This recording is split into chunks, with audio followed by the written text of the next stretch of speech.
Hello everyone, I'm Dr. Ankita from Physiotherapy Department and I welcome you to my presentation, that is hypertension. So basically, what is hypertension? Hypertension is also known as high blood pressure, and it is a long-term medical condition which in this you can see a patient who are having hypertension, they'll be having the BP that is around 140 mm of Hg by 90 mm of Hg. That is too much as compared to the normal hypertension range. So the normal hypertension range is around 120 by 80 mm of Hg. So the patient who are having hypertension, they'll be having persistently elevated hypertension pressure over the arteries of the blood. So like we can see the various type of hypertension. We have the pre-hypertension, we have hypertension 1, we have hypertension 2, and sometimes some patients may get the hypertension during the pregnancy. So in the hypertension 1, we can see the pre-hypertension or the hypertension 1, 2 and the hypertension which is during pregnancy. So this is just because to know the idea, like if the patient is at very high risk of having hypertension, or like the hypertension 1 patient, they'll be having very mild hypertension, so it can be the treatment can be done earlier as much as it can be. So like we have the hypertension 2, which is the patients who are more prone to the hypertension. They have to take medications, they have to do lifestyle modifications. So in the pre-hypertension, usually the systolic blood pressure, that is the upper range of blood pressure, it should be around 120 by 139 mm of Hg, and diastolic pressure, that should be around 80 to 89 mm of Hg. So what happened is, in the hypertension stage 1, the systolic blood pressure, that is around 140 by 159 mm of Hg, and the diastolic pressure, that is around 90 to 90 mm of Hg. So the pregnancy induced hypertension, this is because during the pregnancy there is increased production of hormones and enzymes, and that leads to the hypertension. So it is various type of hypertension. And next we have various causes of hypertension. Now it is very important to know about the causes of hypertension. The hypertension cause can be anything, like it can be due to the primary cause or the secondary cause. As we have the primary hypertension, that is, it is the elevation in the BP, that is when the individual have a hypertension but there is no cause of hypertension. It could be congenital, it could be genetic, so it comes from the family, so there is no cause. So sometime the person won't be able to know whether they are having hypertension or not.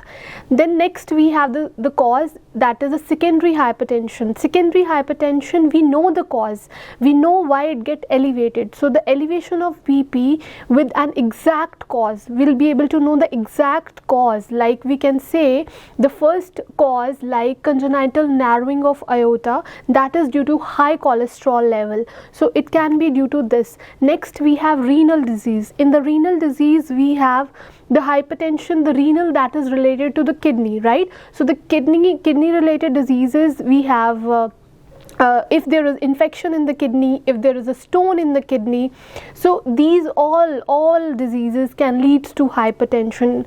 And endocrine disorders, one of the most important condition in the endocrine disorder is the diabetic mellitus. In this, the growth hormone, excessive production of growth hormone in the endocrine disorder, that is one of them.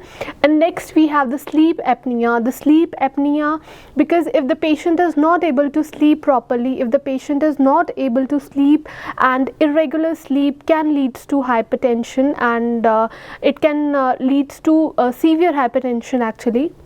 Or the patient who are having the medications like oral contraceptive pills or some cocaine, if they are having these kind of drugs, so they are more prone to hypertension. Or we can say the cirrhosis of the liver, so liver infection, that can lead to the hypertension. Some risk factors which is responsible for hypertension, like we can say the age, right? So age is one of the factor which can lead to hypertension, because as we age, as we grow old, the cholesterol level or the other risk factors in the body, they are responsible for the hypertension. As a people who are more like above 50 years of age or the 60 years of the age, they'll be having the hypertension, right? So they are more prone to, because the cholesterol level and the other cardiovascular impairment can lead to the hypertension, right? And alcohol, smoking, like alcohol is very dangerous for the patient who are having the hypertension too, because it can lead to severe cardiovascular disease and hemorrhage also in the brain. So the alcohol, smoking, or the diabetes mellitus, or the excessive we can say the dietary intake of sodium, like the few people, they take sodium, the salt intake, so much salt intake, so that also can lead to the hypertension. Other than that, if we talk about the gender, if like the males, they are more prone to the hypertension as compared to the females. And if somebody is having the family history of hypertension, if in the family, for example, the father or the mother, if they are having hypertension, means the person is more prone to have the hypertension. So family history also one of the most important thing. Whenever the patient comes to us, we ask for the family history, and if in the family history somebody is having the medication for the hypertension, we recommend it to please the person to do the regular checkup for the BP. Next we have the obesity. In the obesity, we know that the hypertension, this is one of the major risk factor of hypertension, because in the obesity, what happen if the patient is having more BMI, the proper blood circulation doesn't happen in the body, so because of that the person may get hypertension, so they are more prone to, and there will be the blockage of the artery, the accumulation of all the plaque formations because of the high cholesterol in the obesity can lead to the hypertension. Next we have sedentary lifestyle. As we know that like in the sedentary lifestyle, right now we know we are living in a modern area, modern cities, and we know that we are going for like jobs, and we are doing so much, we are taking so much of stress, and we are not taking proper diets, we are not going for the regular exercises, and because of all these modifications, the sedentary lifestyle modification, somewhere we are not taking care of ourselves, our diets, so that's why it is one of the risk factor where we have to give the proper time to ourselves, and that is also a risk factor of hypertension. So after the hypertension, after the completion of all the risk factors, now I will tell you about the clinical features. Clinical features means symptoms. So as we know, the hypertension is also known as the silent killer, because sometime in some patients we are not able to see the symptoms, so it is also called as silent killer, right? So in the clinical features, we can say the hypertension can be a silent killer, right?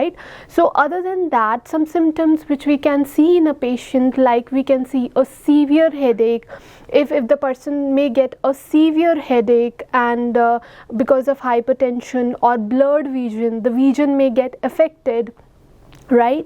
Or the dizziness, right? Dizziness, nausea, vomiting, these all are some clinical symptoms of hypertension. Next we have fatigue. So the people who are having hypertension, they are more prone to fatigue. So whatever task they will perform, they'll get fatigue early. So the fatigue is also one of the we can say symptom. We can see if the person is getting fatigue so earlier, so it also can be a symptom of hypertension. Next we have confusion, like the person, because of hypertension, the person may get confused, so the confused personality, right? The chest pain because of improper blood supply, so the person may get for the chest pain, the person may get chest pain, or if he's not, he may get the shortness of breath. So right, so shortness of breath can be seen in the severe hypertension, that is a hypertension 2. As I told you earlier that the hypertension is divided into three parts, right? The pre-hypertension, the hypertension 1, or the hypertension 2, right? So like these severe symptoms, like the shortness of breath, the irregular heartbeat, these all things, these all symptoms can be seen in the hypertension 2, where the patient is having severe hypertension, right? So these all are the symptoms which we can see in a patient. So next we have diagnostic evaluation. The diagnostic evaluation is very important. So if somebody is having hypertension, so it is very important to check the BP, like to regulate the BP through the BP apparatus, or they can go to the hospitals for the checking of the BP. So that is very important. Or you have to take the history collection or the physical examination of a patient, or the medical history of diabetes mellitus, or the complete blood count. Why it is important to do the complete blood count? Because it is very important to know the viscosity of the blood. If the viscosity of the blood increases, so that also can lead to the hypertension. Other than that, the patient can go for the chest X-ray or the ECG. So that is also the important diagnostic evaluation, where we check for the hypertension. So these all are the diagnostic evaluation where the patient can go for checking up, like to regulate the BP. And next we have the management. So how we can manage the hypertension? So first is the lifestyle modification. The lifestyle modification, in this what we can do to overcome the hypertension. The first thing is weight reduction. If somebody is having obesity, in that what we can do is we can suggest the patient or the person to do the weight reduction, right? Or other than that, we can also tell the patient to go for the dietary approaches to stop the hypertension. For example, if the patient is having sodium intake, so much of sodium intake, this is not good for the health, and it can lead to the, if somebody is having hypertension 1, it can lead to the hypertension 2. So we will tell the patient to avoid the sodium intake. So dietary changes can be done in the hypertension.